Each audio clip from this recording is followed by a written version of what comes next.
Hello दोस्तों, welcome back to your favourite channel forex blaster. मैं हूं आपका होस्ट अभी। कि जी बात करते हैं जी आज के वीकली एनालिसिस की। वीक ख़त्म होने जा रहा है। गोल्ड और यूएस डॉलर और सारा DXY की बात करते हैं आज।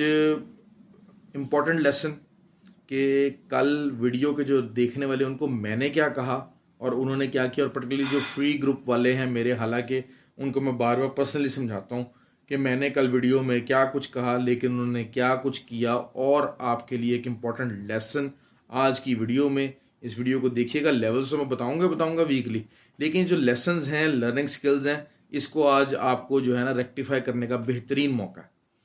तो पर्टिकुलरली अफसोस मुझे होता है ज़्यादा कि जो है वो वीडियो देखते हैं लोग लेकिन उसको एक्सेप्ट, उसके साथ जो है वो अपने आप की ट्रेड्स को कोरिलेट नहीं करते। पर्टिकुलरली फ्री व्हाट्सएप ग्रुप बताता चलूँ कि बिल्कुल फ्री है, कोई उसकी ज्वाइनिंग फीस नहीं है, कोई उसके जो है वो मंथली चार्जेस नहीं है। आप भी ज्वाइन कर सकते हैं। आपको करना सिर्फ ये है कि हमारा जो ऑक्टा एफएक्स एक्सनेक्स के ऊपर अगर आप ऑलरेडी यूज़र हैं तो आईबी चेंज करना है। आईबी नंबर वीडियो के डिस्क्रिप्शन मौजूद है।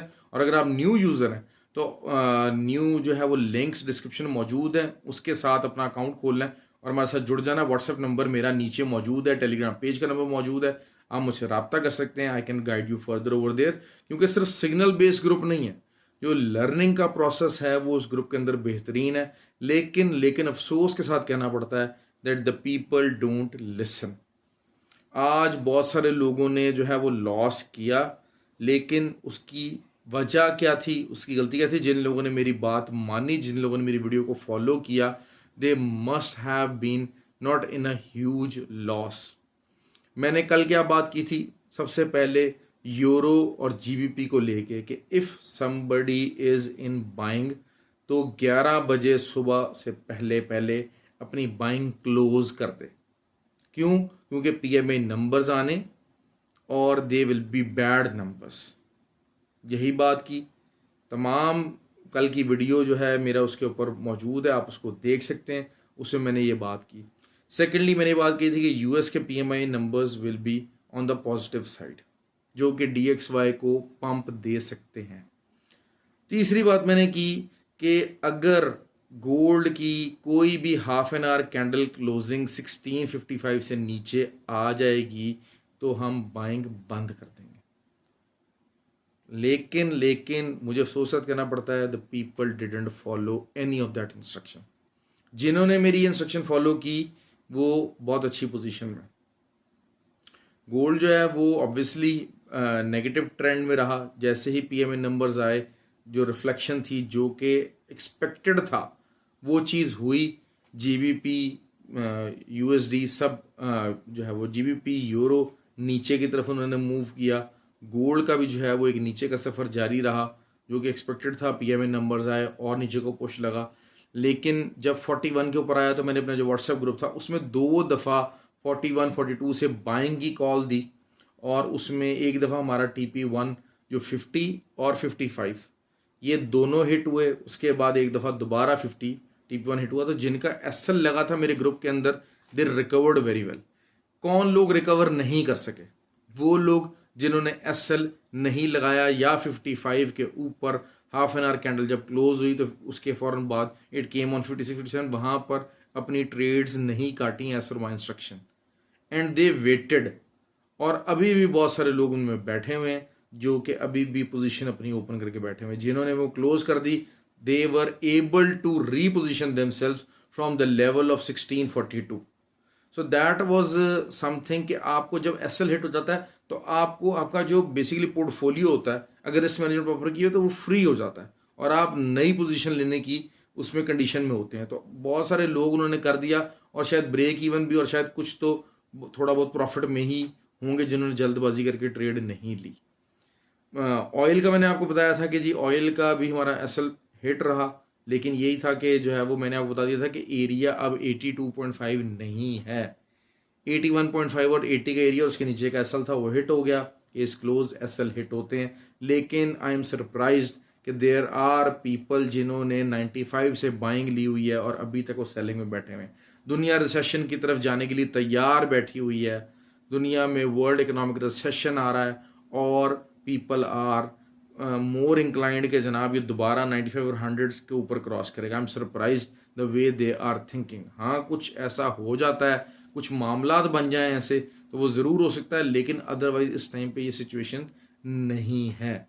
आपको इस चीज़ को समझना चाहिए। मैं बार बार इस चीज़ को समझा रहा हूँ कि आपको जो है वो अगर एसएल आपका हिट हो जाता है ठीक है, अब आपका यही फार्मूला ये है कि आपको ऊपर से जो है वो 84 85 पे दोबारा लेवल मिलेगा, अगले वीक के अंदर लाजमी मिलेगा। आई am telling you that. Basically DXY record 113 के ऊपर चला गया, 113 से भी ऊपर गया, और मैंने आपको जिस तरह कहा था कि फाइनल एक मैनिपुलेटिव जो एक पुल बैक है उससे पहले एक फाइनल पुश लगाया जा रहा है। और अवाम जो बहुत सारे लोग जो थे जो कि गोल्ड को अभी बाय कर रहे थे, यूरो USD GBP को बाय कर रहे थे, मैं बताता चलूँ कि इस टाइम पे आम पब्लिक सेंटीमेंट वो बाय का ख़त्म हो गया, वो सेलिंग की तरफ आ गया। लेकिन यही जो चीज़ है ये आपको मरवाएगी यहाँ पर।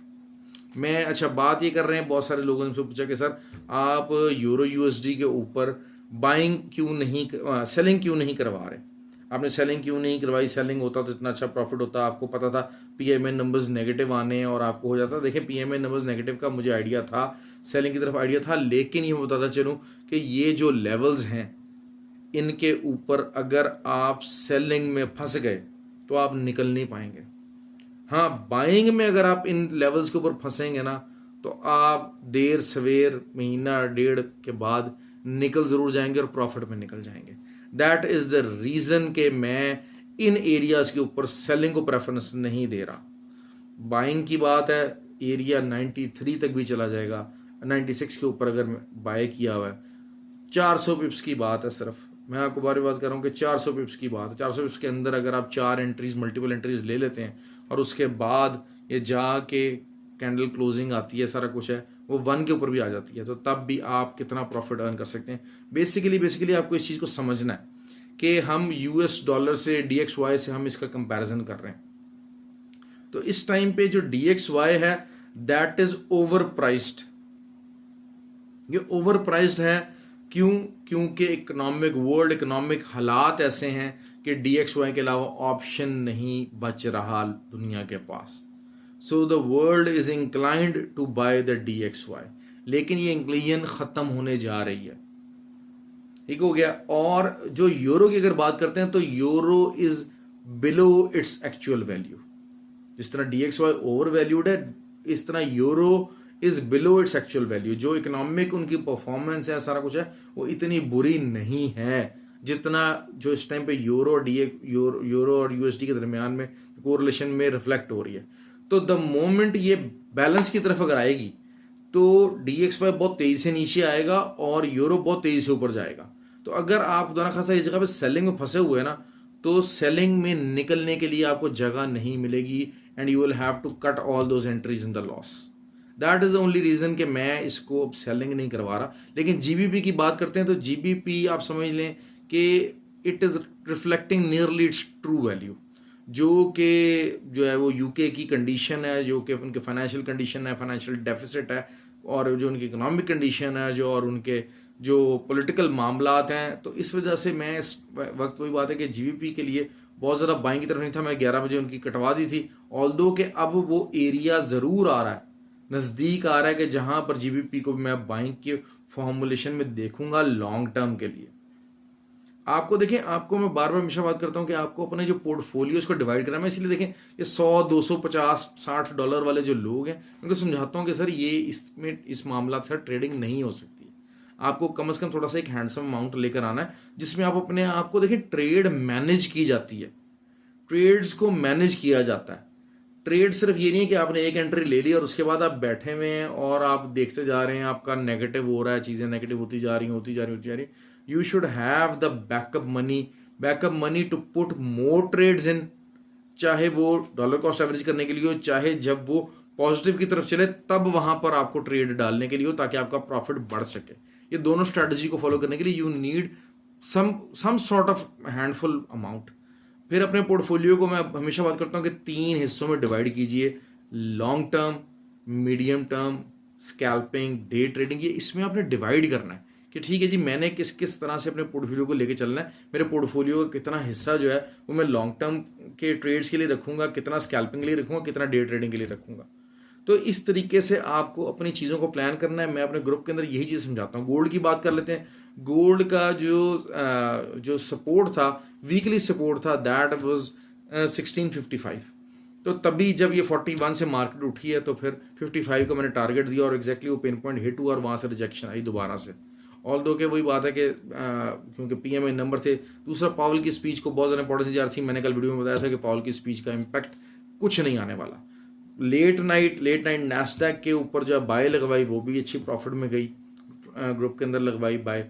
लेकिन वही चीज़ होती है कि जो लोग ऊपर से बैठे हुए हैं सेलिंग्स मार के या बाय मार के ट्रेडे फंसा के, they don't have the capability to enter into a new positions.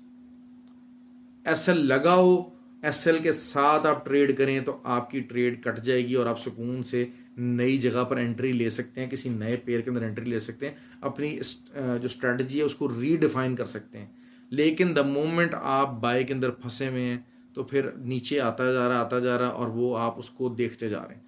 मतलब मैं हैरान होता हूँ कि 1000 दो हज़ार का पोर्टफोलियो है तो 5 6 माइक्रो की जो है 2 3 लॉट्स 1750 से 1800 से जो है वो 1735 1720 से जो है वो लोग बाय फंसा के बैठे हुए हैं। एसएल नहीं है, कुछ नहीं है, they are about to get liquidated.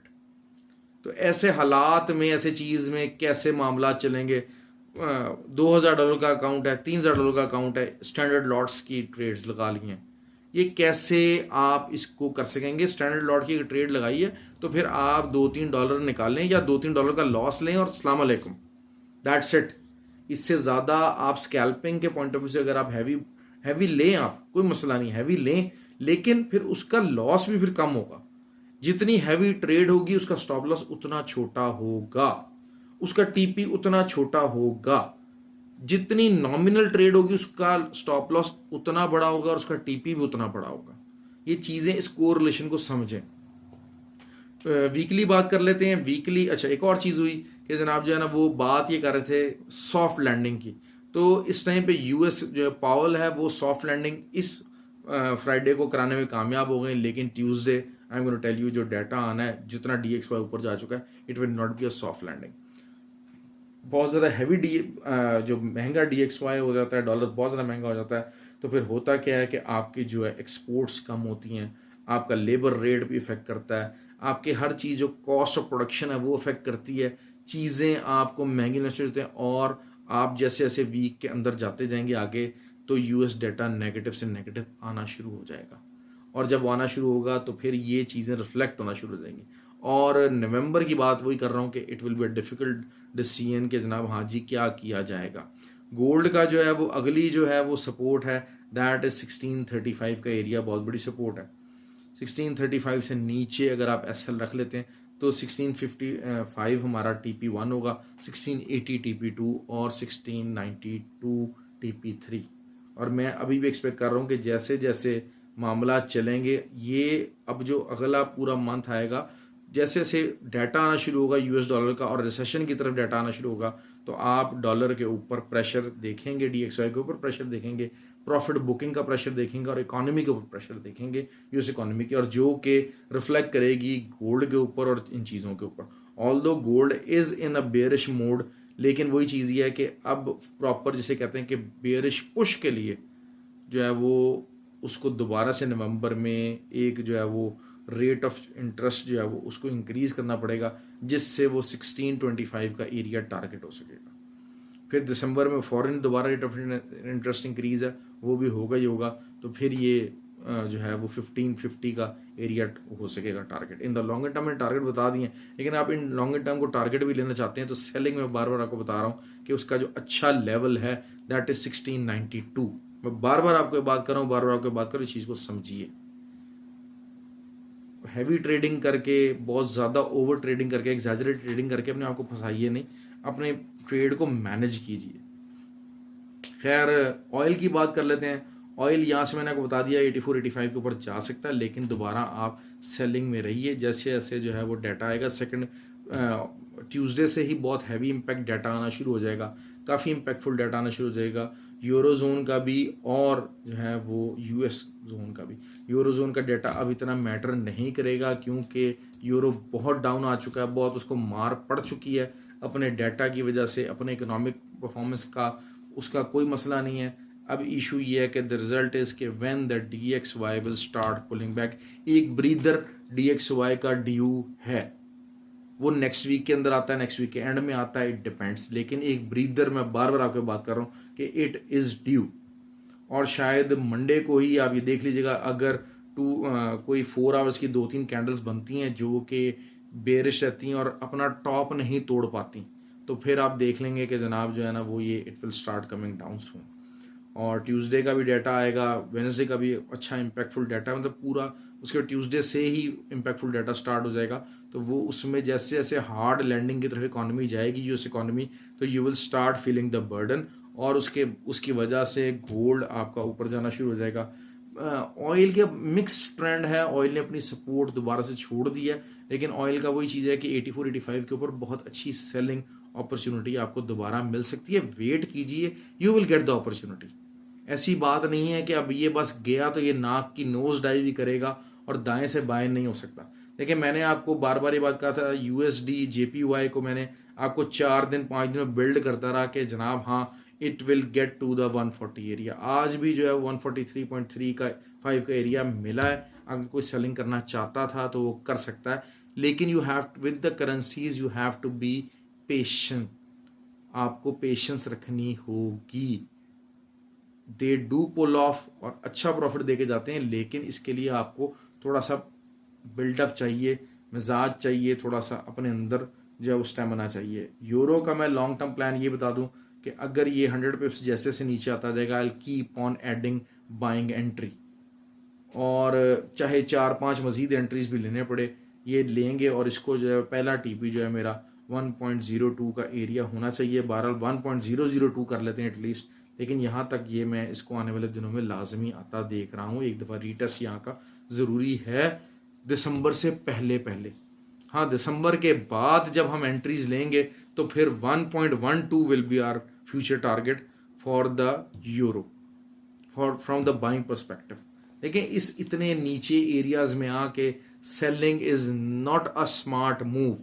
लेकिन रिटेलर अब इस टाइम पे पूरी तरह कन्विंस हो गया कि जी मुझे अब सेल ही करना है, मैं तो अब बाय से तौबा मेरी जान छूट गई। तो बस ये जो बड़े प्लेयर्स हैं उनको यही चाहिए, they need some fools, retailer फूल्स के जो कि यहाँ पर इस लेवल पे सेलिंग करें और वो उनको माल बेच के प्रॉफिट अपना बुक करें, जो सेल्स में बैठे हुए वहाँ पर बुक करें और उसके बाद मार्केट को बाय की तरफ लेके जाएं ताकि उनका पैसा उनकी जेब में आ जाए।